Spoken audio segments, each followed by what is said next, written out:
नमस्कार, मी संघवी लोकमतमध्ये आपल्या सगळ्यांचं स्वागत. महाराष्ट्राचे बंदरे विकास आणि मत्स्य व्यवसाय मंत्री नितेश राणे यांना गोव्यातल्या तब्बल 13 वर्ष जुन्या धारगळ पेडणे टोल नाका तोडफोड आणि मारहाण प्रकरणात मोठा दिलासा मिळालाय. म्हापसा इथल्या JMFC न्यायालयानं त्यांची निर्दोष मुक्तता केली आहे. विशेष म्हणजे काही दिवसांपूर्वी याच प्रकरणात न्यायालयानं त्यांच्या विरोधात जामीनपात्र वॉरंट जारी केलं होतं. नेमकं हे प्रकरण काय आहे पाहूयात.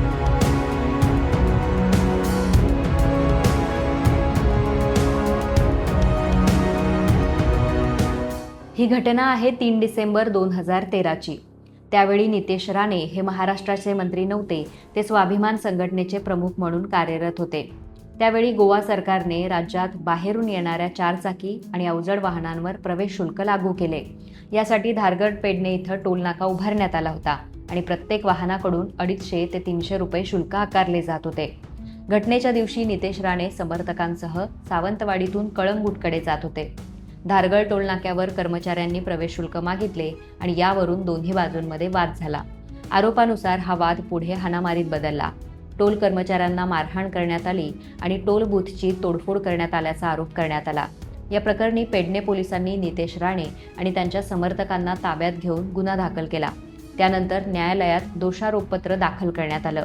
या प्रकरणात एकूण 9 आरोपी होते. खटल्याची सुनावणी अनेक वर्ष सुरू राहिली आणि या दरम्यान महाराष्ट्रात मंत्री झाल्यानंतर नितेश राणे काही सुनावण्यांना गैरहजर राहिल्याचं न्यायालयाच्या निदर्शनास आलं आणि याच कारणामुळे काही दिवसांपूर्वी म्हापसा इथल्या JMFC न्यायालयानं त्यांच्या विरोधात जामीनपात्र वॉरंट जारी केलं होतं आणि त्यांना न्यायालयात हजर राहण्याचे आदेश सुद्धा दिले होते. या निर्णयानंतर गोवा आणि महाराष्ट्राच्या राजकीय वर्तुळात या प्रकरणाची पुन्हा एकदा मोठी चर्चा रंगलेली पाहायला मिळाली. मात्र आता या प्रकरणात मोठा ट्विस्ट आलाय.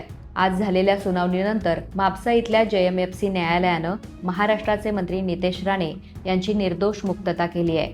न्यायालयानं उपलब्ध पुरावे आणि साक्षींचा विचार करून त्यांना या प्रकरणातून दोषमुक्त केलंय. आदरणीय कोर्टचा मी मनापासून आभार मानेन की आम्हाला सगळ्यांनाच त्यांनी केलेलं आहे आणि त्यांनी जो आम्हाला सगळ्यांना न्याय दिला आहे त्यासाठी मी मनापासून कोर्टाचा आभार मानतो. सर, एकंदर 2013 से घटना थी, क्या कोर्ट का निकाल है, क्या कहना चाहते हो? नहीं, आखिर में जो फैक्ट है वो हमारे संग्राम देसाई जी और हमारे सबकी टीम ने, लॉयर्स की टीम ने कोर्ट के सामने रखा. उन्होंने सभी फैक्ट को नजर के सामने रखा और आखिर में हम सभी को न्याय दिया है. इसके लिए उनका आभार मानतो. त्यावेळी जी घटना घडली त्याबाबत काय सांगायचं आहे? आता मला वाटतं की आज कोर्टाने योग्य तो निकाल दिलेला आहे. त्यांनी सगळे सत्यता तपासलेली आहे.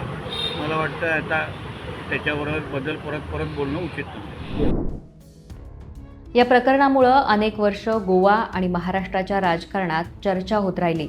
विशेषतः नुकतंच जामीनपात्र वॉरंट जारी झाल्यानंतर हे प्रकरण पुन्हा एकदा चर्चेत आलं आणि आता त्याच प्रकरणात न्यायालयानं निर्दोष मुक्तता दिल्यामुळं या खटल्याचा शेवट नितेश राणे यांच्या बाजूनं झाला असं समजून घेता येईल.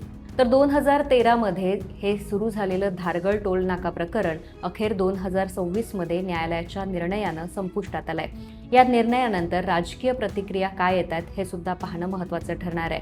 अशाच माहितीपूर्ण व्हिडिओसाठी आमच्या लोकमत गोवा या YouTube चॅनलला सबस्क्राईब करा. तसंच Facebook आणि Instagram या पेजला फॉलो करायला विसरू नका.